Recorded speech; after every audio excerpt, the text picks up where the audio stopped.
पाकिस्तान में सीमा हैदर के पड़ोसी और मकान मालिक ने क्या बताया।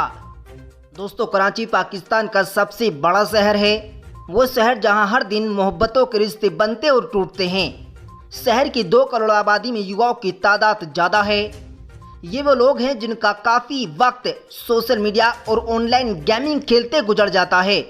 सीमा रिंद की मुलाकात पबजी खेलते हुए भारत के एक लड़के से हुई और उसके बाद वो उसकी मोहब्बत में सीमा पार कर भारत चली आई। भारत की मीडिया में ये कहानी आजकल छाई हुई है, लेकिन पाकिस्तानी मीडिया में इस पर चुप्पी है। पाकिस्तान में प्रेम कहानियां या प्रेम विभोगों को आमतौर पर तवज्जो नहीं दी जाती, शायद इसीलिए कि यहाँ समाज का सबसे बड़ा हिस्सा थोड़े पुराने ख्यालों का है। यहाँ की सामाजिक मान्यताएं ऐसे संबंधों और शादियों को बढ़ावा नहीं देती।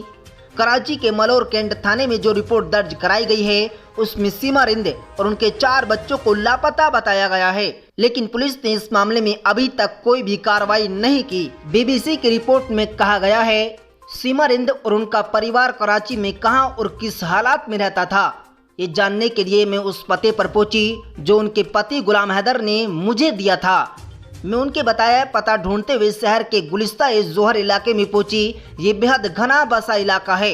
ये वो इलाका है जहां शहर की सबसे बड़ी इमारतें और फ्लैट हैं। बीच में कुछ गांव भी हैं। इनमें से एक गांव है घानी बख्श गोट। यहाँ लोगों को सीमा रिंद की प्रेम कहानी और फिर उनकी गिरफ्तारी के बारे में पता नहीं है। मैंने यहाँ लोगों को सीमा रिंद और उनके बच्चों की तस्वीरें दिखाई तो एक दुकानदार ने उनके एक बच्चे को पहचान लिया। उसने कहा कि ये बच्चा यहीं से सामान खरीदता था। संकरी और घुल भरी गलियों में काफ़ी ढूंढने के बाद सीमा के घर पहुंची। वहीं यहाँ पिछले 3 साल से किराए पर रहती थी। उनका घर 3री मंजिल पर था, जबकि मकान मालिक का परिवार ग्राउंड फ्लोर पर रहता था। बीबीसी की रिपोर्ट में कहा गया है कि जब मैं वहां पहुंची तो 2 कम उम्र की लड़कियां मकान मालिक के घर से झांक रही थीं। उसने मुझे अंदर आने को कहा। 2 छोटे कमरों वाले इस मकान के एक कमरे में बच्चे भरे हुए थे। वे यहाँ ट्यूशन पढ़ रहे थे। हम दूसरे कमरे में बैठे। मकान मालिक की पत्नी भी वहाँ थी।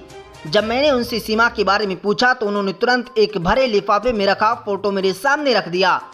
उन्होंने कहा कि ये तस्वीर परिवार के समारोह में खींची गई थी। इसमें सीमा को भी बुलाया गया था। मकान मालिक और उनके परिवार के लोगों ने बताया, उनके मुताबिक सीमा लोगों से बहुत मिलने जुलने वाली महिला थी, लेकिन बच्चे घर में ही काफ़ी समय बिताते थे।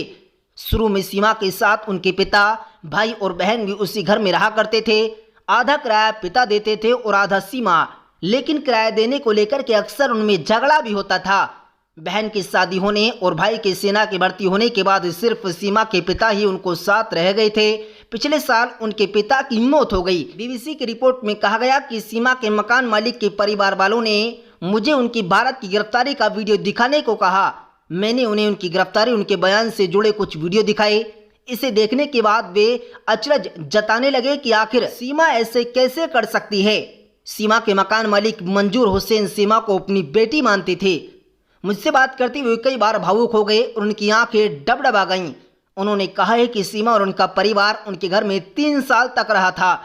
शुरू में सिर्फ सीमा और उनके पिता मंजूर हुसैन के घर में रहने आए थे। सीमा के पति सऊदी अरब में रहते हैं। वो पिछले 3 साल से इस मकान में नहीं आए थे।